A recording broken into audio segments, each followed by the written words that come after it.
Ya, shalom semua. Amin. Iya, Amin. puji Tuhan, luar biasa. Sebetulnya kita harus selalu mengucap syukur karena kita punya anugerah waktu yang luar biasa sehingga pagi ini kita masih bisa mendengar firman Tuhan, memuji Tuhan, masih bisa bersekutu, ya. Kita meskipun ketemu di udara, tapi saya terlalu yakin kuasa Tuhan nggak bisa ditahan oleh apapun. Saya percaya hari ini saya betul-betul merasakan urapan Tuhan. Terima berkat Tuhan. Lawatannya akan luar biasa. Tuhan mau bicara luar biasa melalui firman-Nya pada pagi hari ini. Ya, puji Tuhan. Ya, mari kita konsentrasi ke screen share. Hari ini saya mau membagikan dengan judul, dengan tema Doing God's Will, melakukan kehendak Tuhan. Sebelum saya masuk ke dalam firman Tuhan, saya ingin melandasi bahwa saya benar-benar ingin membukakan bagian firman Tuhan yang orang sering sebut bagian kontroversial. Kontroversial dalam hal apa? Kontroversial karena membingungkan, ya.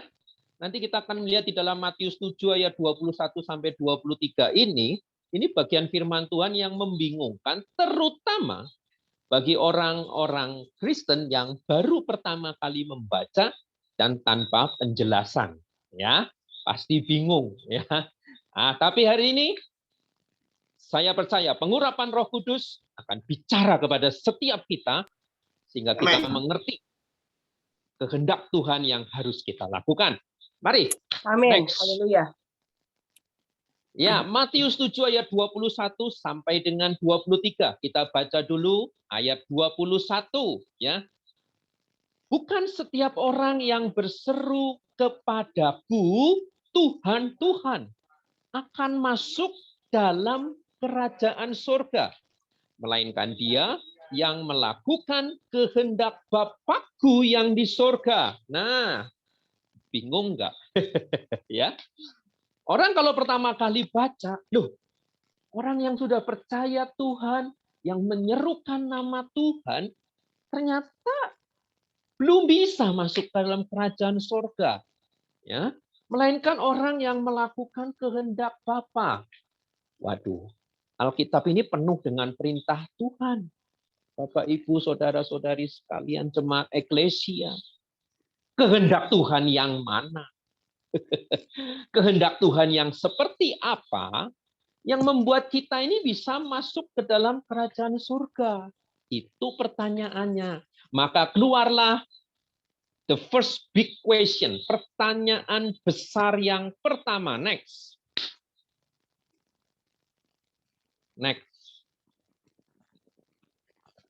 Nah, pertanyaan besar yang pertama, kehendak Tuhan yang mana? Kehendak Tuhan yang seperti apa yang membuat kita ini bisa masuk ke dalam kerajaan surga? Ya. Nah, catat baik-baik pertanyaan besar pertama, ingat baik-baik karena saya mau lanjutkan dulu ke ayat berikutnya, ya. Next. Matius 7 ayat 22 sampai 23. Ini ayat lebih membingungkan dan lebih kontroversial lagi, ya. Mari kita baca, ya. Matius 7 ayat 22 sampai 23. Pada hari terakhir banyak orang akan berseru kepadaku, Tuhan, Tuhan, bukankah kami bernubuat demi namamu? Dan mengusir setan demi namamu? Dan mengadakan banyak mujizat demi namamu juga. Pada waktu itulah aku akan berterus terang kepada mereka dan berkata, aku tidak pernah mengenal kamu. Enyahlah daripadaku, kamu sekalian pembuat kejahatan. Wow, kontroversial banget ayat ini, ya. Saudara, kalau kita lihat itu yang berseru-seru itu orang-orang yang sudah pelayanan loh. Sudah mengaktifkan karunia-karunia Roh Kudus. Bernubuat itu karunia Roh Kudus, mengusir setan, mengadakan mujizat itu karunia-karunia Roh. Tapi pertanyaannya, kenapa Yesus menolak mereka dan mengatakan aku nggak pernah loh kenal kamu. Aduh, sakitnya di sini. kalau kalau nyanyi dangdut itu katakan sakitnya tuh di sini.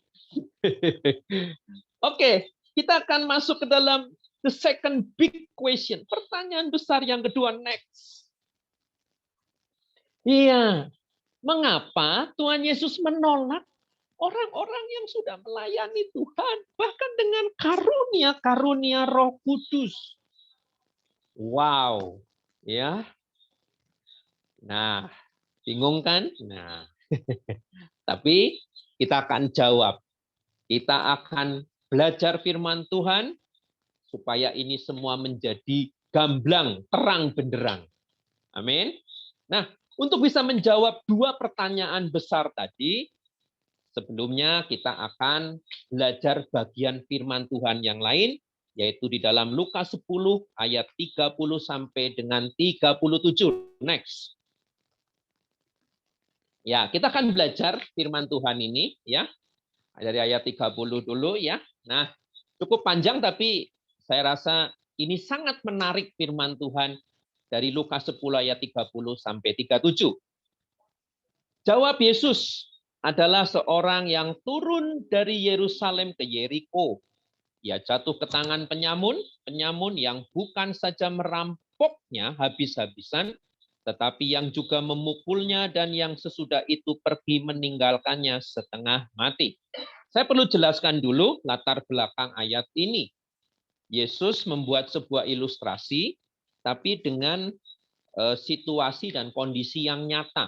Ya, pada zaman Yesus, Yerusalem itu menjadi, ya kalau kita sebut sekarang, kota yang paling sibuk, kota yang paling banyak aktivitasnya, terutama aktivitas-aktivitas keagamaan Yahudi. Ya, ya kalau sekarang Jakarta lah, metropolitan. Yerusalem ada di dataran tinggi. Ya, di bawah Yerusalem ada sebuah kota namanya Yeriko yang tidak terlalu jauh. Nah, karena Yerusalem ini boleh dibilang sudah jadi kota yang sibuk sekali, maka seperti biasa tidak bisa banyak orang tinggal di Yerusalem karena penuh. Jadi banyak orang kerjanya di Yerusalem, tinggalnya di Yeriko. Ya, ya kayak sekarang kerjanya di Jakarta Pusat, tinggalnya di Depok, Bekasi, Tangerang ya.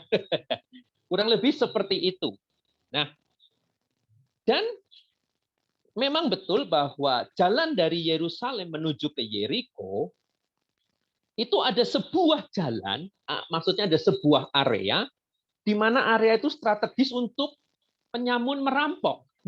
Ya, makanya sampai sekarang saya pernah pergi ke Israel sana, ya.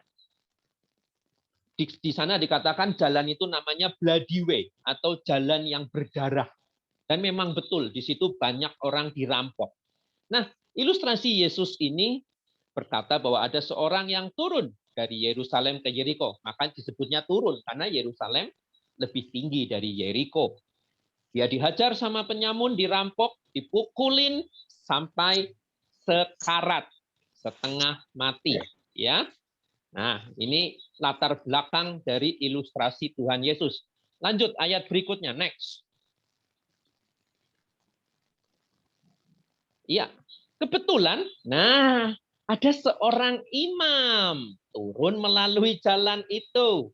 Ia melihat orang itu, tetapi ia melewatinya dari seberang jalan.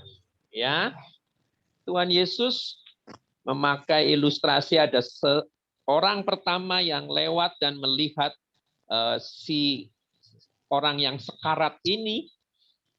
Ternyata seorang imam, ya. Pastilah dia seorang pejabat agama Yahudi. Imam itu pejabat agama Yahudi. Kalau sekarang ya, kalau di tempat kita ya setara dengan pendeta atau pastor, ya.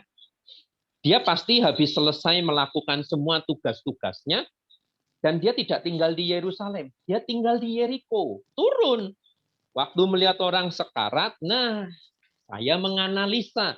Dia akan berpikir, waduh, jangan-jangan perampoknya belum jauh. Nanti saya ikut dipukulin. Atau dia juga berpikir, waduh, ngurusin orang setengah mati gini, waktu saya habis, tenaga saya habis, uang saya habis. Sudahlah, cari aman saja, lewat. Ya, itu imam ya. Next, ayat berikutnya.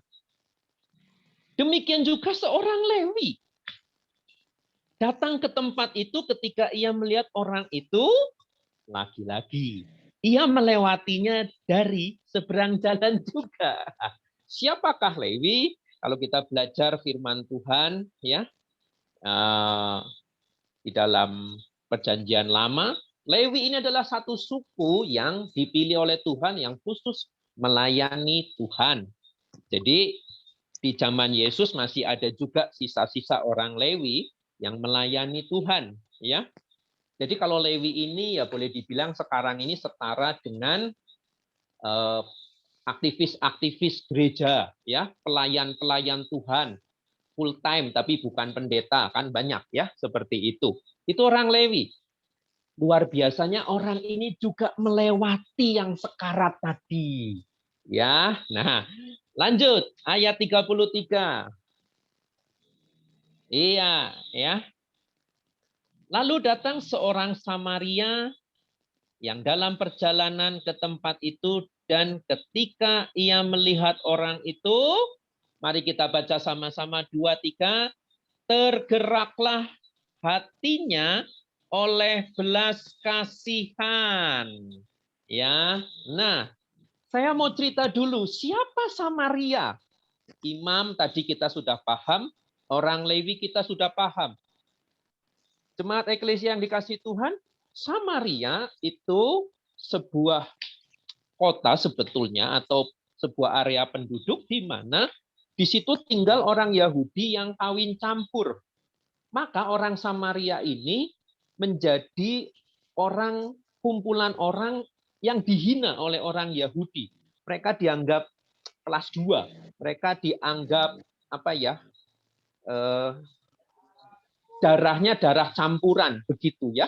Jadi dianggap lebih hina, dianggap orang-orang yang harus disingkirkan. Bahkan orang Yahudi lebih ekstrim lagi, sama sekali tidak mau bergaul dengan orang Samaria.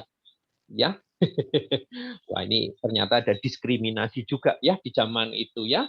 Nah, bahkan orang-orang Samaria saking dipepet, saking disingkirkan, mereka rata-rata miskin karena mereka hanya bisa mendapatkan pekerjaan-pekerjaan yang kasar. Ya, mereka nggak bisa mendapatkan pekerjaan-pekerjaan yang baik. Jadi boleh dibilang mereka ini orang-orang kelas menengah ke bawah secara ekonomi. Nah, ini sedikit cerita tentang Samaria. Ya.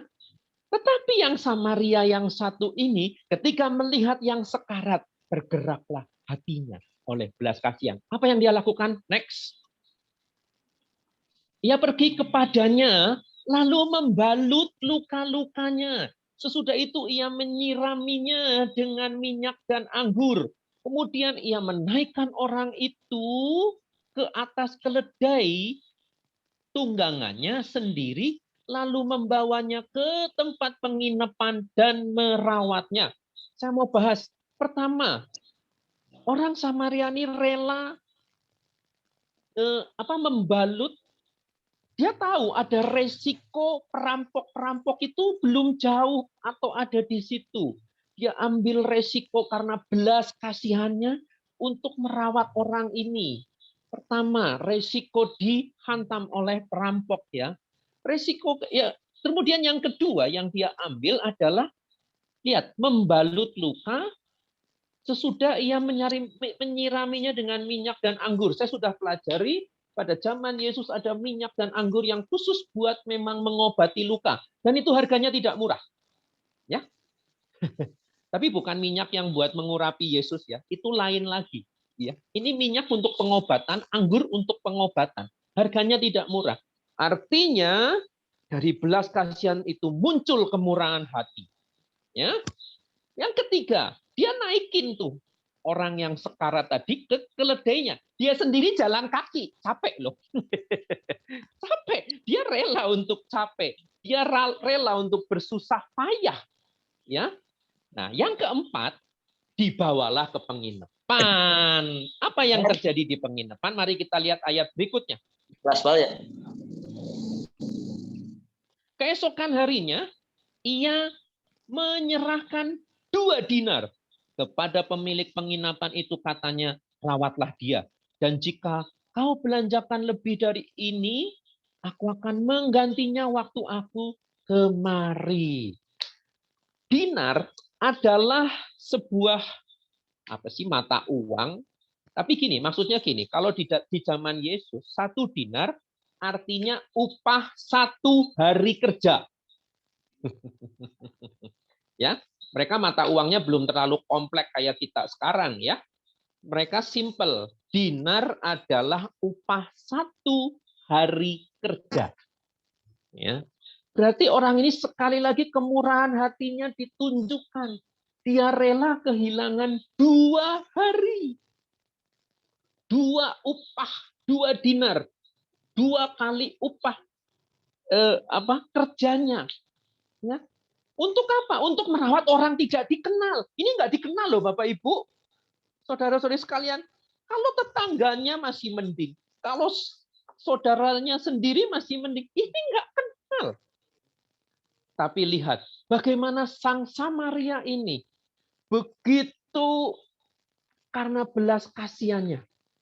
Dia rela. Tadi 1, rela kalau si perampok-perampok masih ada di situ, dia bisa ikut dihajar. 2, dia kasih minyak dan anggur, harganya cukup mahal. Dia kasih 2 dinar. Keluar, belas kasihan, kemurahan hati. Yang ketiga, dia buang waktu dia. Yang keempat, dia mau susah payah jalan kaki. Berkorban. Luar biasa. Inilah si Samaria itu. Ya, mari lanjut ayat 36. Siapakah di antara ketiga orang ini menurut pendapatmu adalah sesama manusia dari orang yang jatuh ke tangan penyamun? Inilah pertanyaan Yesus. 37, next.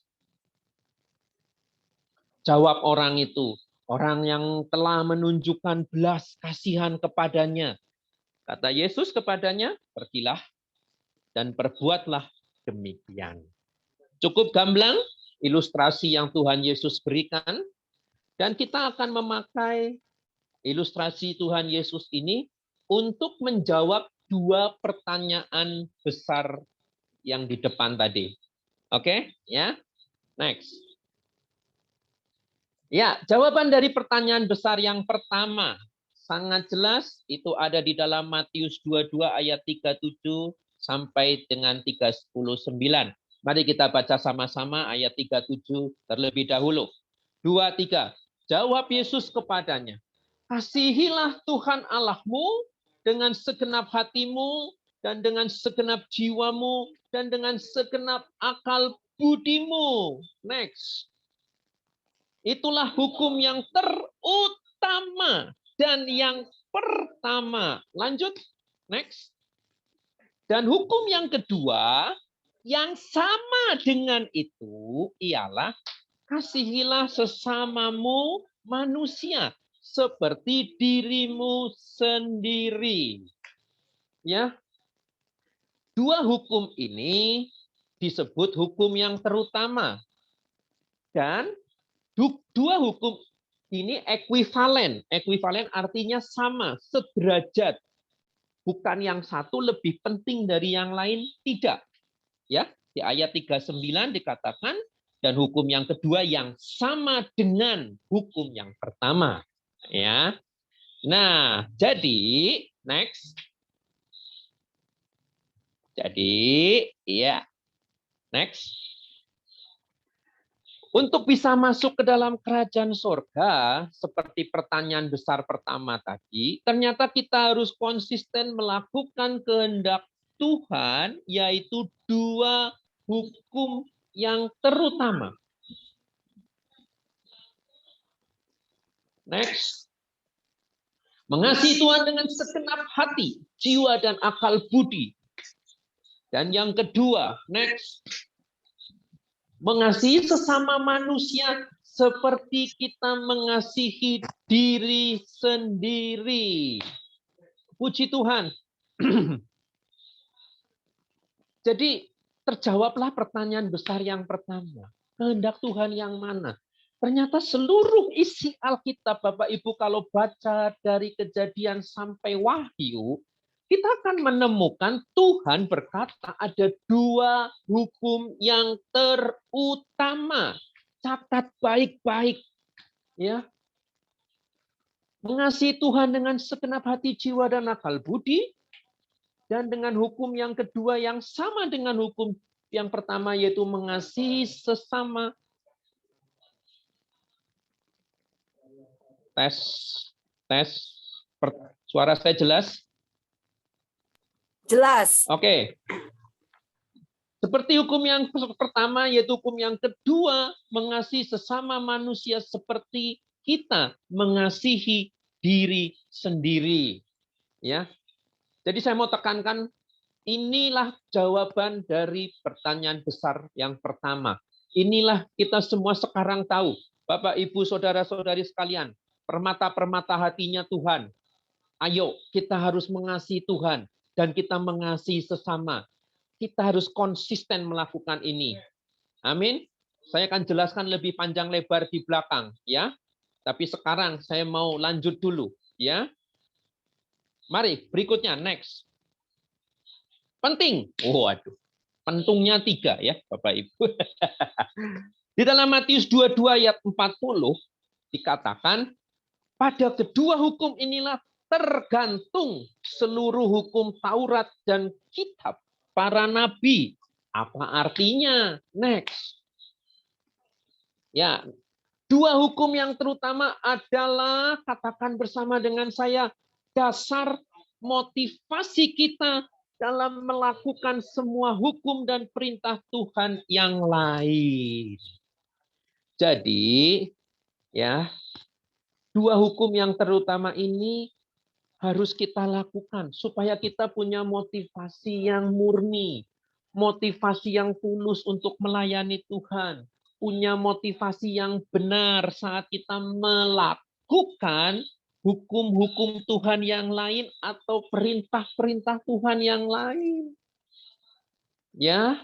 Nah, jadi pas sekali kalau dikatakan tadi dalam ilustrasi Tuhan Yesus, ada imam dan Lewi. Ini orang-orang yang sebetulnya dari awal dididik untuk mengasihi Tuhan dengan segenap hati, segenap yang lain, ya.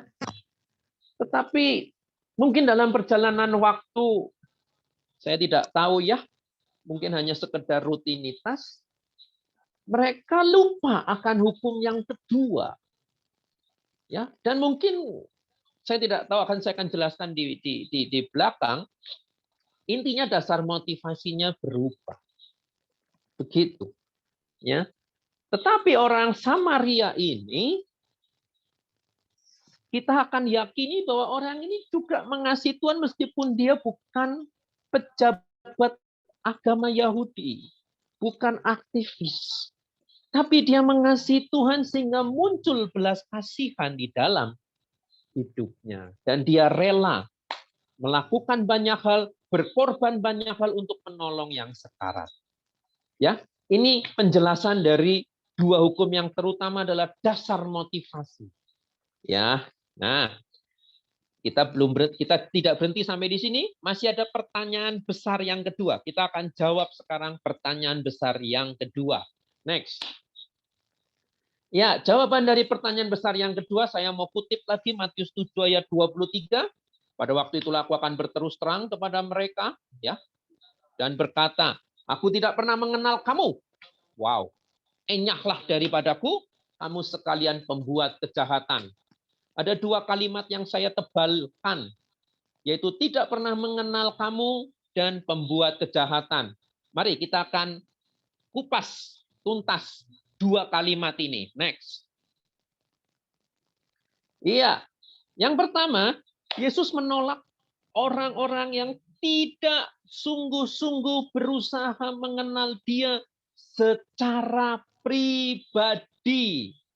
Ya, tangkap baik-baik, saya ulangi, Yesus menolak orang-orang yang tidak sungguh-sungguh berusaha mengenal Dia secara pribadi.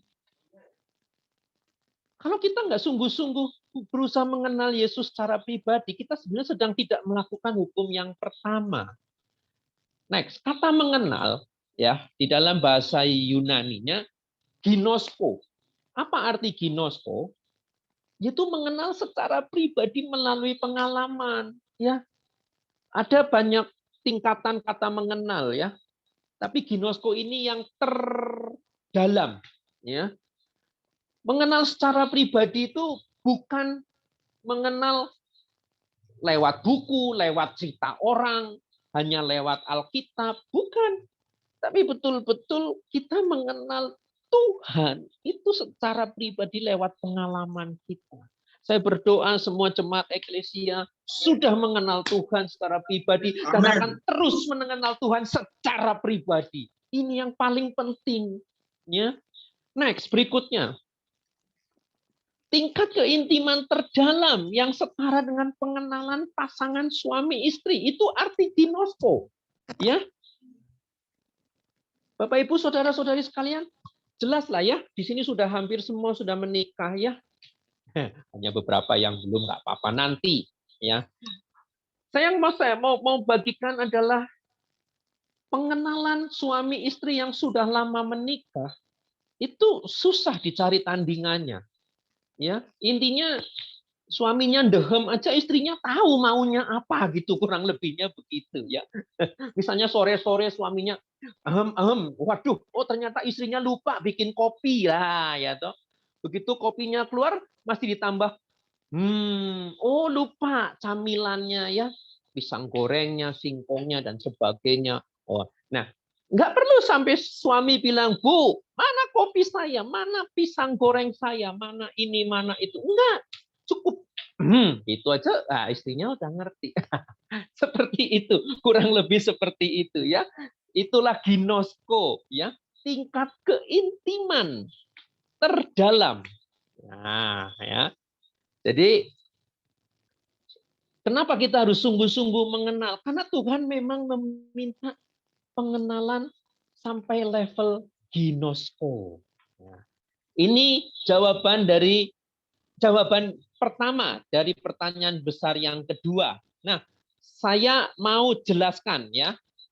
Dalam 1-2 menit ke depan tolong dengarkan baik-baik. Bapak Ibu, saudara-saudari yang terkasih mungkin bertanya, "Loh, ini kan orang-orang yang sudah bernubuat, orang-orang yang sudah melakukan mujizat, orang-orang yang sudah mengusir setan." Nah, saya akan jelaskan kenapa mereka masih ditolak oleh Tuhan Yesus. Jadi begini, orang-orang yang sudah pelayanan dengan menggunakan karunia-karunia roh tidak otomatis mempunyai pengenalan akan Kristus yang dalam. Saya ulangi, orang-orang yang pelayanan dengan karunia-karunia roh tidak otomatis mereka mempunyai pengenalan akan Kristus secara pribadi. Kok bisa? Bisa. Begini, karunia-karunia roh itu diberikan kepada mereka, orang-orang yang rindu, mau untuk melayani sesama. Karunia-karunia roh ini bagaikan senjata yang diberikan oleh Tuhan Roh Kudus. Sehingga orang yang baru kenal Tuhan, kalau memang sungguh-sungguh mau melayani, Roh Kudus itu murah hati. Sehingga diberikanlah ya karunia-karunia roh. Ya. Jadi dua hal yang berbeda antara orang yang berkarunia roh dengan orang yang mengenal Yesus secara pribadi. Nah, berarti kalau gitu mana yang lebih penting? Saya mau katakan dua-duanya penting. Saya dengan Pak Yosua ini udah pelayanan sekitar hampir 9 tahun. tanpa karunia roh, aduh kita ini nggak bisa apa-apa. Iya. Mau ngapain kita ini melayani sesama tanpa karunia roh, ya? Nggak mungkin, ya. Nah, jadi itu ya penjelasan kenapa orang-orang yang bernubuat, yang mengadakan mujizat, tetapi ditolak oleh Tuhan Yesus. Ya, jelas ya? Oke, sekarang yang kedua, next. Iya, pembuat kejahatan. Nah, pembuat kejahatan adalah mereka yang memakai pelayanan untuk memuaskan kepentingan pribadi, untuk mencari kekayaan, mencari ketenaran, mencari popularitas. Next. Ingat baik-baik, saat kita tidak melakukan dua hukum yang terutama, maka cepat atau lambat dasar motivasi kita ini akan berubah jadi jahat. Saya akan ceritakan sedikit ya supaya jelas. Jadi begini, orang-orang yang intinya begitu dapat karunia roh, mereka memang akan cepat sekali menjadi populer. Itu tidak bisa dipungkiri, ya. Ya. Orang yang berkarunia roh itu akan gampang tenar, ya, istilahnya begitu, gampang populer. Nah, masalahnya banyak hamba-hamba Tuhan setelah tenar, mereka akhirnya fokus pada karunia roh. Doanya, pelayanannya, semua untuk meningkatkan karunia roh. Mereka kejar karunia roh, sampai akhirnya pada titik tertentu lupa pada yang memberi karunia roh. Nah, loh. Lupa sang empunya karunia roh itu siapa? Terlalu asik dengan karunia roh. Ya, kayak anak-anak terlalu asik dengan mainan sampai lupa siapa yang beliin mainannya. Masa ada anak-anak lupa sama babenya? Waduh, itu mesti dijewer itu. Ya. Jadi inilah akhirnya saya mau beritahu pada Bapak Ibu dan saudara-saudari sekalian, di akhir zaman ini banyak sekali hamba Tuhan yang berubah motivasinya. Ya, saya sudah menemukan banyak hamba Tuhan yang akhirnya tidak pernah finish dengan baik. Kenapa? Karena mereka berkarunia roh, jadi tenar, jadi populer. Akhirnya yang dicari ketenaran, yang dicari akhirnya kepopularitasan, dan akhirnya ujung-ujungnya yang dicari adalah kekayaan. Ya, nah ini, ya, ini yang membuat hari ini, maaf saya harus katakan dengan sedih hati, banyak hamba Tuhan jatuh karena ini, hal ini. Ya, tidak lagi fokus kepada sang pemberi karunia roh, tetapi mati-matian supaya karunia roh itu makin ditambahkan di dalam hidupnya. Ya, nah itu jawaban dari dua pertanyaan besar, ya. Nah, kita akan masuk ke dalam kesimpulan dari khotbah kita. Next. Iya. Jadi mengasihi Tuhan dengan segenap hati kita, jiwa kita, dan akal budi kita, itu bagaimana caranya? Nah, kan ini penting supaya kita tidak punya persepsi masing-masing. Oh, mengasihi Tuhan itu kalau saya rajin ke gereja. Oh, mengasihi Tuhan kalau saya rajin memberi perpuluhan. Oh, mengasihi Tuhan kalau begini, kalau begitu. Enggak. Mengasihi Tuhan, yaitu hukum yang terutama adalah next. Nah, usaha terus-menerus kita mengenal Dia. Ini prioritas utama. Mengenal Dia secara pribadi, lewat doa, penyembahan, firman, dan pengalaman kehidupan. Wow. Ini harus, ya, sampai kita benar-benar ngerti karakter Tuhan, kita ngerti hatinya Tuhan, ya. Inilah yang disebut mengasihi Tuhan. Inilah yang disebut kita ini melakukan kehendak Tuhan yang pertama, yaitu hukum yang pertama itu, yaitu mengasihi Tuhan. Segenap hati kita, jiwa kita, akal budi kita. Ya. Mari, saya mau ajak terus semua jemaat eklesia. Ya, jangan bosan. Meskipun kadang mungkin kita, sudah stay at home, bosan banget di rumah. Nyanyi, baca firman juga ikut bosan. Saya nggak katakan, oh itu salah. Bukan, saya juga ngalami kok. Tapi ayo, kita harus paksakan diri kita. Ya, paksa, nggak bisa. Jangan terus daging ini dikasih makan terus. Kalau males terus diikutin, nggak boleh. Ya, ayo, ada usaha terus menerus. Ada konsistensi. Ya, terus menerus kita kenal dia pribadi. Sampai betul-betul kita terus mencintai dia. Amin. Yes. Amin. Yes. Yang berikutnya, yang kedua, next. Iya. Mengasihi sesama seperti mengasihi diri sendiri adalah refleksi atau bukti nyata bahwa kita mengasihi Tuhan. Amin. Apa sih refleksi? Apa itu? Refleksi mudah, refleksi adalah pantulan. Jadi kalau kita bercermin, cermin itu akan merefleksikan apa yang ada di depannya, itu, ya. Kalau yang bercermin manusia, ya keluarnya manusia. Kalau yang bercermin monyet, masa keluarnya manusia, kan nggak mungkin gitu loh.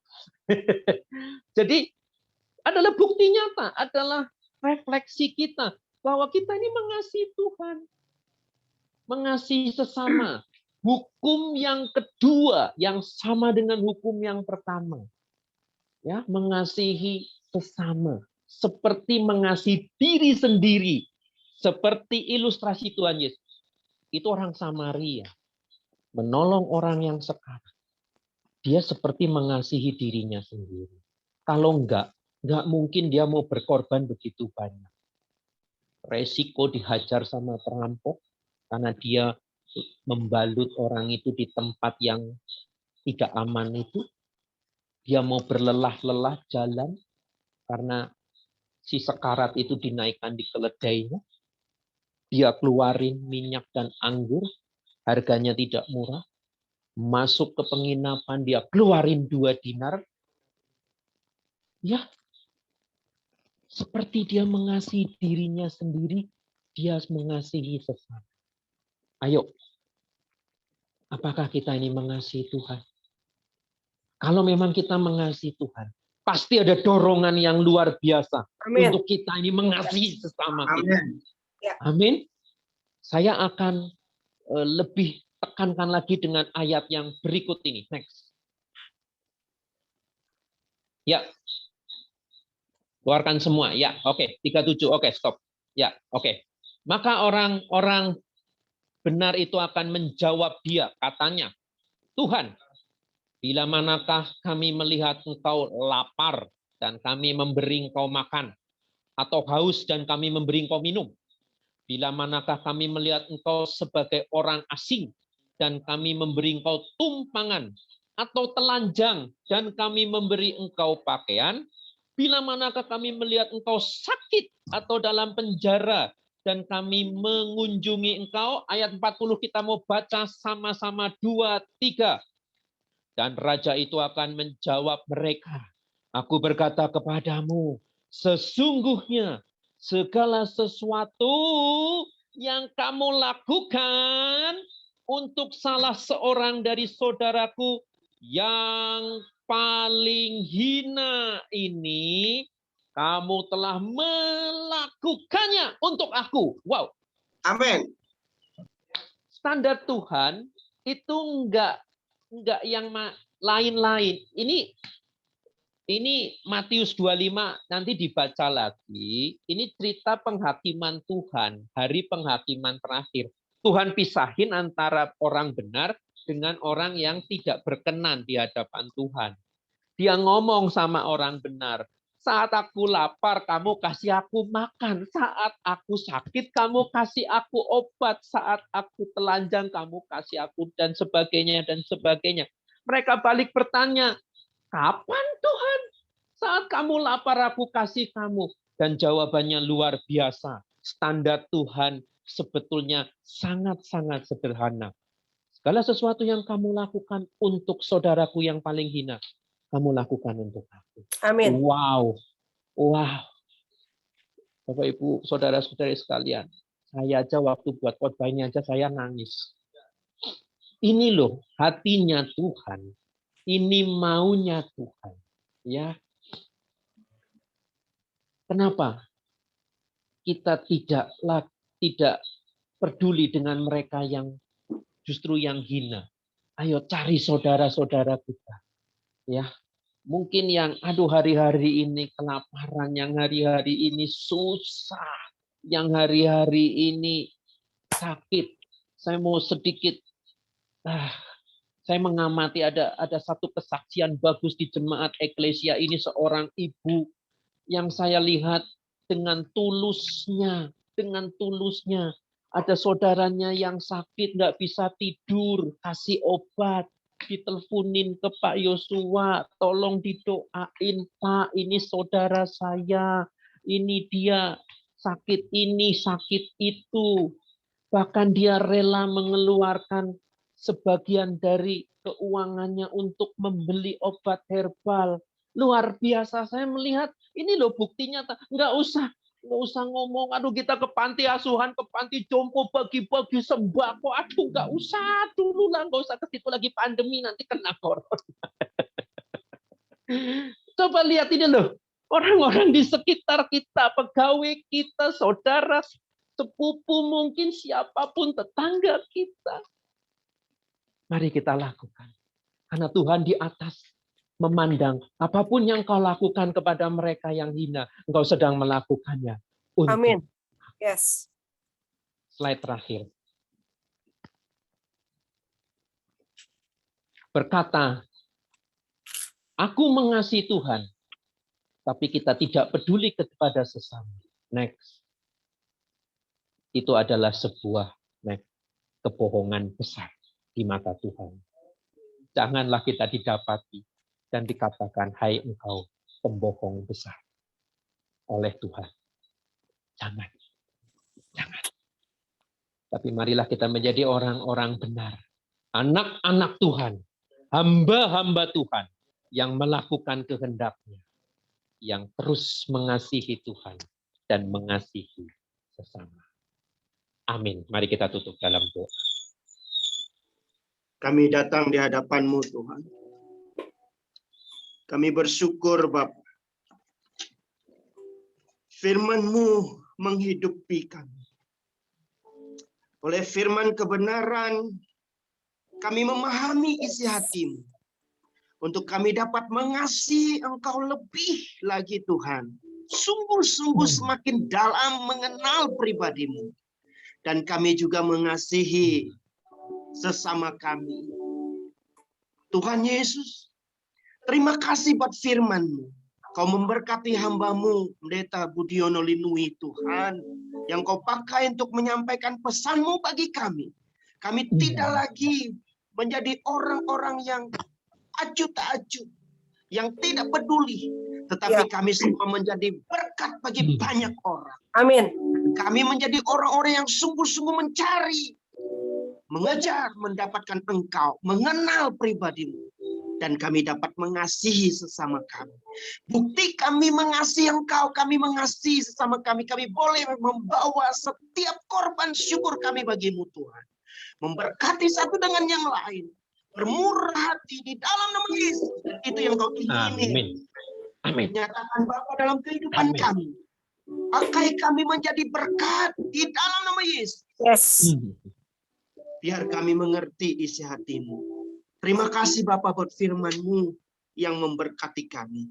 Biarlah kami menjadi agen-agen, orang-orang yang Tuhan pakai untuk membawa jiwa-jiwa mereka yang dalam keadaan sakit, mereka dalam keadaan terhilang, mereka boleh bersama dan mereka mendengar ada kabar baik. Yesus Kristus Tuhan, Allah yang menyelamatkan. Dan kami orang-orang yang Tuhan pakai. Saat ini, di masa-masa pandemi ini, kami perlu Engkau Tuhan. Kami mengasihi Engkau Tuhan. Dan kami mengasihi sesama kami. Pakai setiap pribadi lepas pribadi. Di dalam nama Yesus. Terima kasih buat firman-Mu. Tuhan Roh Kudus, matraikan dalam setiap hati kami.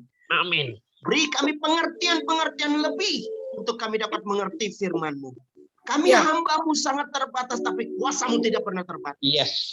Dan Engkaulah yang memberi pengertian kepada kami. Dan setiap kami yang sudah mendengar, kami diberkati. Dalam nama Amin. Yesus. Dalam nama Yesus. Dalam nama Yesus. Dan kami akan jadi pelaku-pelaku firman-Mu. Yes. Di dalam nama Yesus kami berdoa. Setiap kita yang sudah menerima berkat firman Tuhan bersama-sama dengan iman kita katakan. Amin. Amin.